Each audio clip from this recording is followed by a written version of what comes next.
Sudah puas main di laut, sekarang kita menuju perbukitan yang ada di Desa Pamboborang, Kabupaten Majene. Eits, kita ke bukit bukan untuk bermain petak umpet ya, tapi mau cari pohon sopeng atau jamblang. Mana pohonnya? Ini nih. Ayo balik dah. Oke. Di bukit Desa Pamboborang banyak tumbuh subur pohon sopeng. Buah ini memiliki bentuk menyerupai buah anggur dengan warna ungu kehitaman. Namun ada pula buah sopeng yang berwarna merah muda dan hijau. Wah, banyak banget nih buah sopeng yang matang. Sopeng merupakan buah yang tumbuh di daerah tropis, seperti Indonesia. Tapi buah ini jarang ditemukan di pasaran. Tumbuhan sopeng merupakan tumbuhan berakar serabut yang umumnya tumbuh liar di pegunungan. Kita coba ya. Kalau hijau itu belum dimakan, belum bisa dimakan karena belum matang. Kalau yang warna pink, wah jatuh. Nah ini warna pink. Kalau pink rasanya itu masih sepet, sedangkan kalau warna ungu, ini yang kita cari. Ambil, tangkap.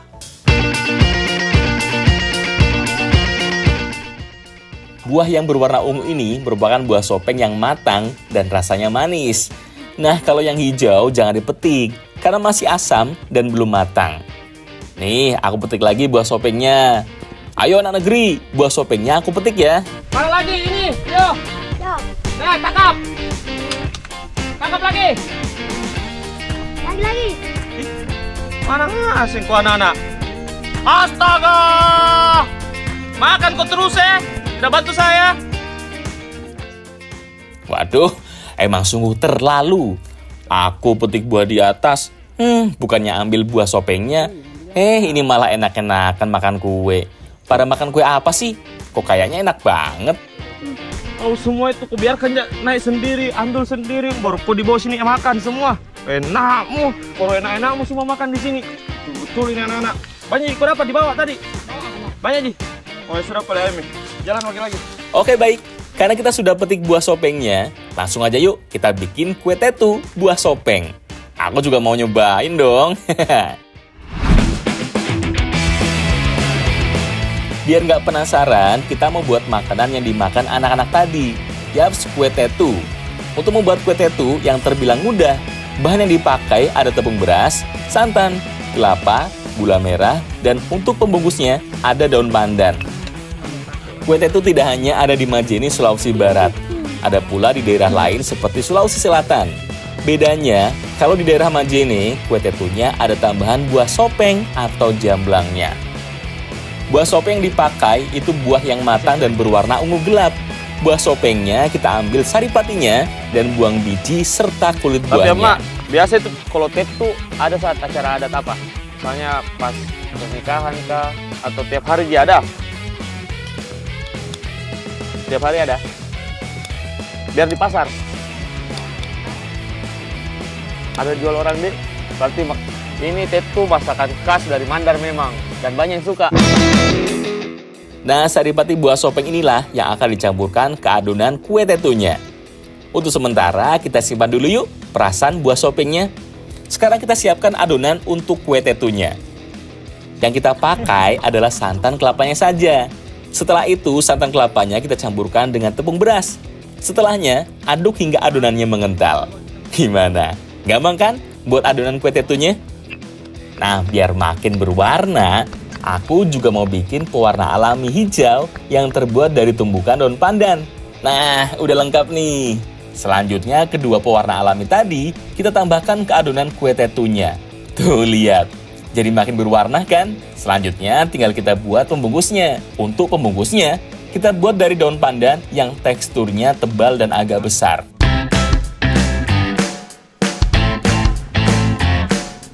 Sip, akhirnya daun pembungkusnya sudah siap. Yang pertama dimasukkan potongan gula merahnya dulu. Setelah itu baru kemudian masukkan adonan kue tetu aneka warna.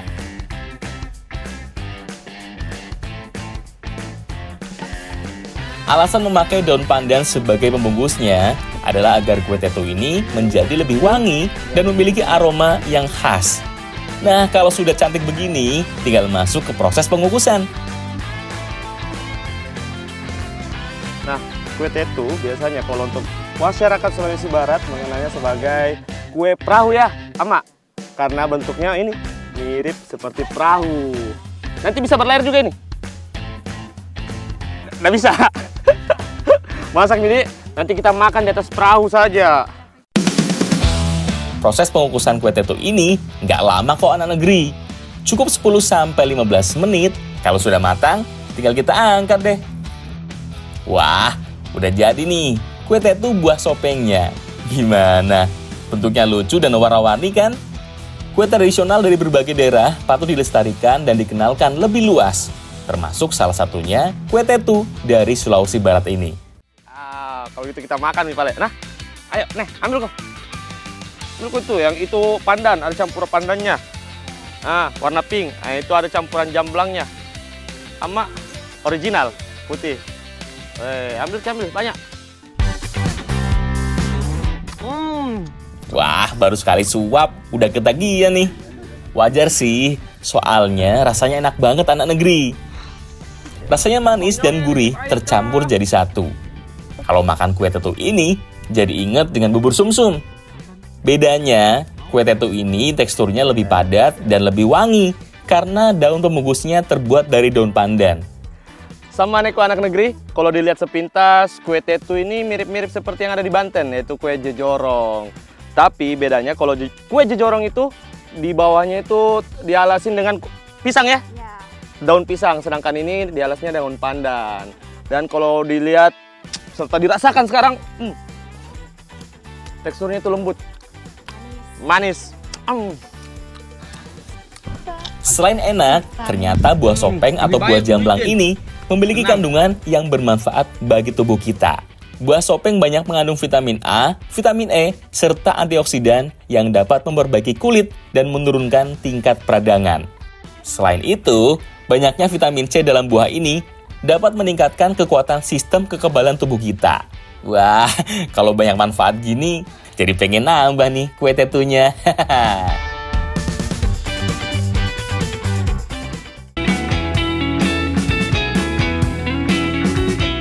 Lain ladang, lain ilalang, lain lubuk, lain pula ikannya. Termasuk tradisi yang berbeda dalam setiap acara adat di suatu tempat. Ada tradisi unik yang biasa dilakukan saat ada acara pernikahan. Tante lagi. Jadi kita sedang berada di salah satu pernikahan di Desa Pesui, Tante ya? Desa Pesui. Nah, acara pernikahan itu biasanya banyak makanan. Salah satunya ini, daging goreng, Tante. Sate goreng. Nah, setelah dagingnya digoreng, lalu dikasih masuk ke bumbunya. Katanya pedis, Tante. Sebelum mengikuti tradisi yang dimaksud, aku mau bantu ibu-ibu dulu di dapur seperti biasa. Biasanya nih, kalau ada acara seperti ini, yang paling repot ya mereka-mereka ini. Oh iya, dalam adat pernikahan masyarakat Mandar, rombongan mempelai pria akan membawa semua seserahan untuk keluarga mempelai wanita. Selain berupa perabot dan alat rumah tangga, salah satu syarat seserahan yang tidak boleh lewat adalah susu kaweng. Jadi biasanya di pernikahan suku Mandar, terutama di desa Pusui seperti ini, ada banyak seserahannya. Salah satunya ini, susu kaweng. Nah, di dalamnya itu ada ketupat, beras, ada juga telur, dan lain-lainnya. Ada banyak juga seserahan yang lain. Ayo angkat. Susu kaweng menyimbolkan semua bahan makanan dan keperluan sehari-hari nanti saat berumah tangga. Oh iya, karena pernikahan yang dilakukan kali ini masih dalam satu desa, makanya rombongan dari mempelai pria berjalan semua beriringan menuju rumah mempelai wanita. Aku dapat kehormatan membawa susu kaweng nih. Saat mendekati rumah mempelai wanita, rombongan akan disambut dengan seseorang yang membawa susu kaweng juga.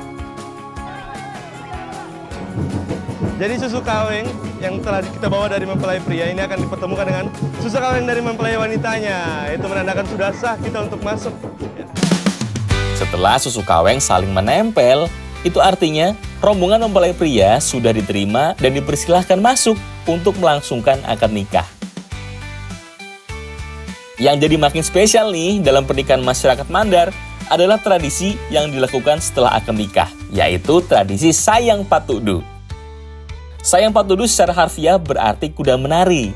Sayang artinya kuda, dan patudu yang artinya menari.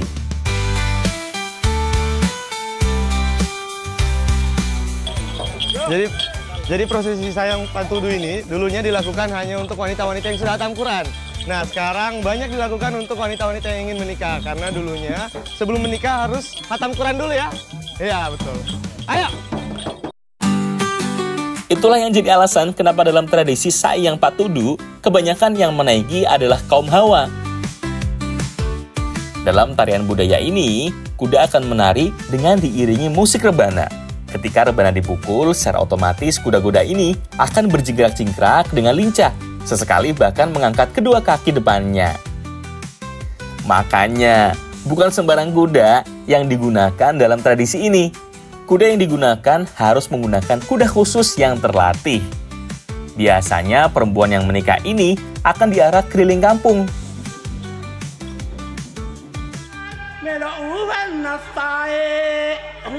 Jadi selama tradisi sayang patudu ini, mempelai wanita diberikan pujian-pujian dan puisi-puisi serta pantun-pantun untuk memuji keindahan kecantikan wanita. Selain memberikan pantun berupa pujian dan gurauan, ada juga banyak petuah yang disampaikan sebagai bekal saat menjalani kehidupan rumah tangga nanti. Duh, aku nggak mau kalah nih. Pengen coba ikut naik kuda menari ini. Nggak mau kalah dong dengan wanita-wanita tadi.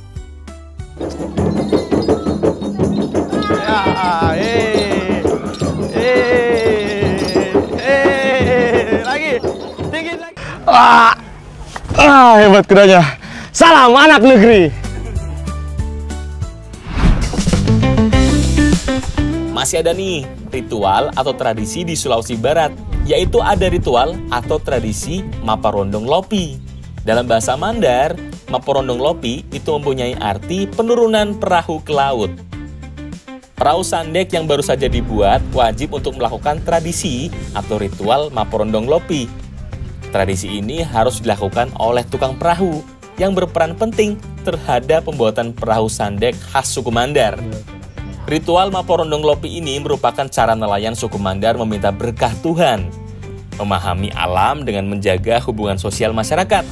Tradisi ini diawali dengan pembacaan doa-doa yang dihadiri oleh pemilik kapal, tukang kapal, dan tokoh masyarakat. Tidak lupa ada juga berupa barang-barang yang disiapkan seperti ketan putih, telur ayam kampung, pisang, songkok, dan ada juga pakaian atau kemeja koko. Tradisi ini sebagai bukti wujud syukur dari nelayan suku Mandar atas hasil laut yang melimpah di sekitar Kabupaten Majene, Sulawesi Barat. Setelah proses didoakannya perahu segala macam, sekarang melanjutkan proses untuk melubangi sanggilang atau penyangga dari perahu ini. Nah, di pahatnya ini di sanggilang bagian atas dan bawah ini penyangganya. Selanjutnya, mahkota atau tukang kapal akan melubangi dua sangilang yang menyatu pada belakang buritan perahu yang biasanya berfungsi sebagai penyangga kemudi di perahu sandek. Sangilang di perahu sandek ada dua, yaitu sangilang Moane dan Baine, yang berada di bagian atas dan bawah perahu sandek. Moane dan Baine memiliki arti pria dan wanita. Kenapa ini sanggilangnya harus kita lubangi? Kan dipakai Oh, untuk penyangganya dia. Terus kenapa kita pakai baju ini yang putih? Kan bersih. Oh, biar bersih. Berarti menurutnya kepercayaan Mandar berarti setelah didoakan semoga kapal ini selamat, jadi turun ke laut. Jadi, melubangi kedua sangilang ini memiliki filosofi, yaitu kehidupan manusia atau sepasang suami istri haruslah kompak dan bekerja sama yang baik jika ingin mencapai satu tujuan dalam kehidupan rumah tangga.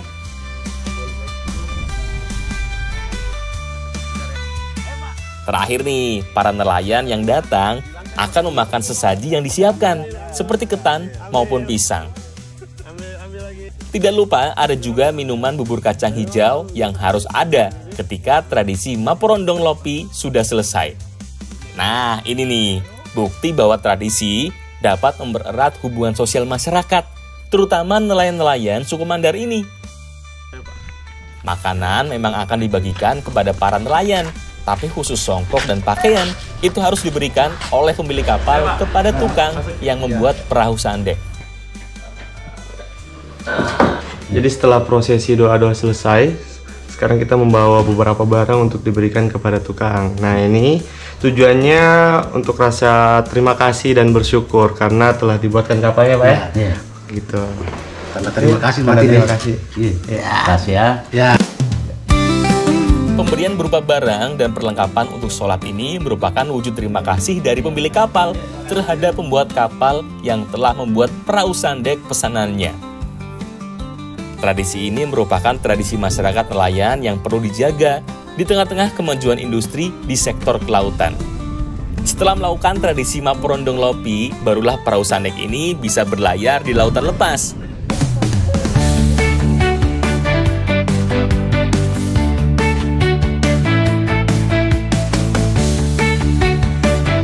Nah, nggak lengkap nih kalau kita nggak bahas soal perahu khas dari suku Mandar. Perahu sandek merupakan perahu layar tradisional khas suku Mandar. Perahu sandek ini menggunakan bantuan angin dan layar untuk bergerak. Walaupun perahu ini tidak ada mesinnya, tapi sandek bisa berlayar dengan kecepatan yang cukup tinggi. Kalau udah di perahu sandek ini, jadi pengen nyanyi deh. Nenek moyangku seorang pelaut. Gimana? Udah mirip pelaut bukan? Sama Neko Anak Negeri, ini nih perahu layar tercepat dari suku Mandar. Dan uniknya, karena kita tidak menggunakan mesin ya Pak ya, kita menggunakan tenaga angin, karena ada layarnya yang besar. Makanya bisa cepat toh. Nama sandek dalam bahasa suku Mandar berarti runcing. Hal ini mengacu pada bentuk perahu sandek ini yang runcing dan ramping. Bentuknya yang ramping dan runcing ini menjadikan perahu ini bisa berlayar lebih cepat dibandingkan jenis perahu tradisional lainnya. Meskipun bentuknya kecil dan hanya memanfaatkan tenaga angin, jenis perahu ini mampu berlayar mengarungi lautan luas. Beuh, keren banget kan anak negeri? Di pesisir Kabupaten Majene, Sulawesi Barat, tidak hanya ada perahu mesin yang lalu lalang, tapi ada juga perahu sandek yang masih digunakan untuk menangkap ikan di tengah laut. Perahu ini memang menggantungkan kepada layar. Apabila angin kencang, maka perahu sandek ini akan kehilangan keseimbangannya. Tapi tenang, nelayan suku Mandar mempunyai cara agar perahu sandek ini dapat seimbang.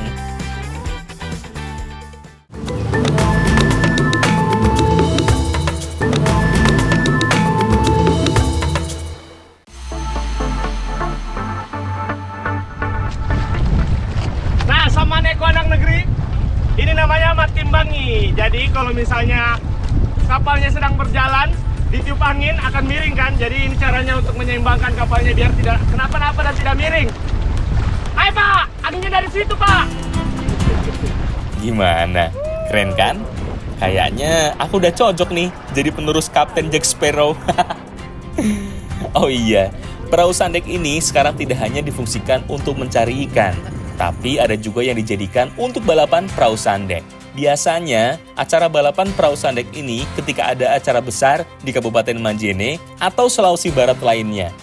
Oh iya, perahu sandek ini hanya bisa ditemukan di daerah Sulawesi Barat. Kalau sekarang, pembuat perahu sandek mulai jarang ditemui.